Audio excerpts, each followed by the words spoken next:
Hey guys, welcome back to my channel. You might hear some funny sounds in the background. Annie is just on the floor having a little roll around. She might get cranky, so I might have to get up and get her. But if you're new here, I'm Christine. Welcome to my channel.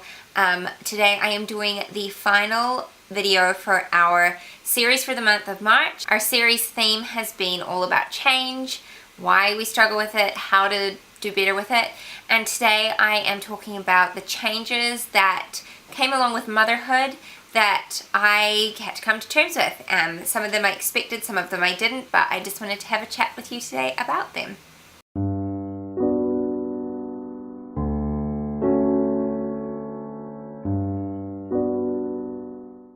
Hopefully the lighting and everything is not too terrible in this video. I did actually film it yesterday, but Shane was mowing the lawn and it was loud. It was like really loud, and so I'm having to refilm it, but that's okay. We will get it done properly this time. Let's just hop into it. The first change that came about with motherhood was the changes, or were the changes to my body. And this you might be thinking like, duh, of course your body's gonna change. You're carrying a human, you know, or you've carried a human. Well, it's not that I didn't expect my body to change. It's just the changes that took place, I guess, that I wasn't expecting, and that those changes are forever. Like, I can't exercise them away. They're forever. And for me, that was like loose skin. And it's not even like, it's not like major loose skin, but I can just see my skin doesn't have the elasticity that it used to, like obviously all in my abdomen. I know some women get stretch marks. I did get a few stretch marks, but none of them on my tummy. They're all like on my hips and stuff. And they pretty much faded into nothing once I'd had my babies. But your body changes, and I think a lot of the time we think of pregnancy and like the body changes postpartum as losing weight and needing to exercise and lose weight. And while that is often a big part of it, it's not the only thing that changes about your body. You know, whether you deliver vaginally or by cesarean section, your body probably will go through some changes, and they're probably going to be permanent changes. And so it's just something you have to come to terms with. I've learned to not necessarily love my body the way it is, but I have learned to appreciate it and to accept it, and especially appreciate it because it brought two beautiful miracles into my life, and that is an amazing thing in itself. So value your body for the way it was designed and for what it has accomplished, because they're pretty impressive things. Okay, so the next big change that you will face in motherhood are your priorities changing. It's just inevitable. It will happen. First of all, one of the big priorities becomes sleep. You will crave sleep. When you're sleeping, you probably dream about sleeping. Like, you will just want sleep so much in those first early days, unless you're like some superhuman, I don't know. But for me, both my kids were fairly good sleepers, but I still needed sleep whenever I could, because obviously your sleep is really broken. And so that is a big priority that changes. You really want to sleep. Another thing that changes is the time you spend with your friends and even your family may be limited, because there are just more expectations of you as a mom. Like, you need to be there for your children, and so this is kind of something that family has to adjust to. I know as well, for me, I really prioritize my children's needs and like their sleeping needs. Still, my son needs one nap a day. He only has one nap a day. On the very odd occasion, we'll skip that nap if I know he's going to be distracted, but I really try not to make it a habit because I know he'll struggle with that.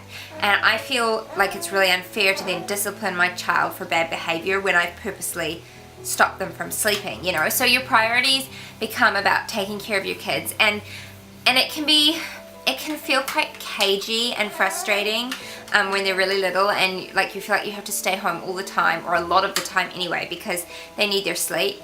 But I try, for me personally, when I'm feeling that way, I try and think of the big picture, that this is really such a short amount of time, that they're going to be this small and this little, and I'm doing the best thing for my children. It doesn't mean that you always have to stay home and feel caged in. Definitely make time to leave the house and get out and see people, but it is important that you prioritize your kids' needs, and so you probably will find that changes when you become a mom. Kind of going along with the same thing is that your routine will change, and I've got to be fair, I almost went through like, I know this is going to sound bad, but almost like through a phase of mourning after I had my son. because I was so tired. And I used to be like a night owl. I'm more of an early morning person now, but I used to be definitely a night owl. And when my son was born, obviously I just wanted to get to bed as early as I could, but I also felt like I was just missing out on so much, because that was when I did all like my fun stuff. You know, I'd watch TV with my husband and, you know, search the internet and go on Pinterest and all that kind of stuff. It was when I relaxed, and all of a sudden I needed to sleep, and I wanted to sleep, but I also wanted to enjoy those things, and my routine changed.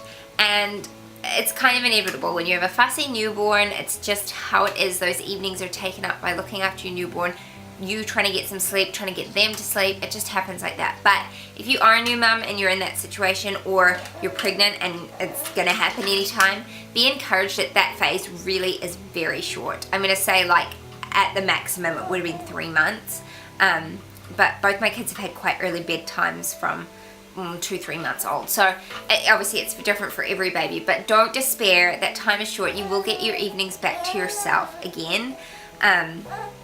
Just be encouraged by that, and yeah, try not to get too down in the dumps about having to go to bed early and or being, you know, up with a fussy newborn, because it won't last forever.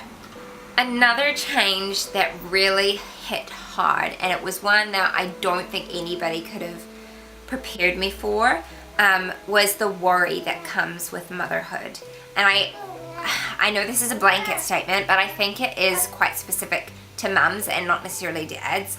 I think that it's something like chemically inbuilt into us, and you just do. The moment that child arrives, you worry about them. You constantly are concerned about whether you're doing the right thing for them. You're on like hyper alert 24/7 because you're always thinking about them, and that is exhausting. Like, I would say that half of my exhaustion, yes, there is physical exhaustion, but so much of it is just mental exhaustion as a mum. And so that is a change that has been hard. But yes, little miss, I am learning to do better at times, not all the time. I still worry about them a lot. But some things that help are, one, my husband, because he's very level-headed. He's not quite as, I don't want to say like emotionally detached, but you know, like as like women, we tend to be way more emotional about things, and so he can often step back and just see things for how they actually are in black and white, and sort of help me calm down a little bit. So he's been a big help. And another massive help is, for me as a Christian, is giving those worries to my Heavenly Father and trusting Him with those, because He loves my children more than I ever could, and so I've got to trust Him with taking care of them. And then the last thing I'm going to talk about, if this little miss stays happy enough, is the big change, the massive change, and that is the change in your sleep. Even if you have the world's best sleepers, I still think most women's sleep changes forever after you've had children. I think you just become a lighter sleeper. I think that's normal. I think it's something that, again, is inbuilt into us. It's like a protective instinct. I can sleep with earplugs in and I can still hear everything that my children do throughout the night. My husband can sleep with no earplugs in and sleep through everything. So it can be a little bit infuriating sometimes. But that was a huge change. In the last stages of my pregnancies, I have been up like 5 times a night going to the bathroom. And then after that, obviously you've got a newborn waking you up. And like after months of going through that, your body kind of gets programmed into waking up every few hours.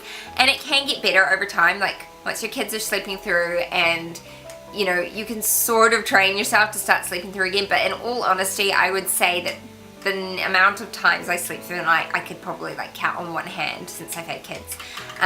And it's not to say that I'm up for long periods during the night, but I do like wake up during the night and then go back to sleep. So yeah, your sleep changes. I think you just become quite hyper alert as to what's going on around you. Anyway, that about sums it up for this video. I have got the grumpy baby on my lap who has barely slept all day. She's just like angry at everything today. I don't exactly know what's going on, but she's a female, so you know, I can kind of relate. But that is it for this video. That is it for the series for the month of March. I hope you guys have enjoyed it. If you haven't seen the other videos, I will link it in the cards here. You can go check out the playlist and catch up. But stay tuned, because next Monday I will be announcing our theme for the month of April.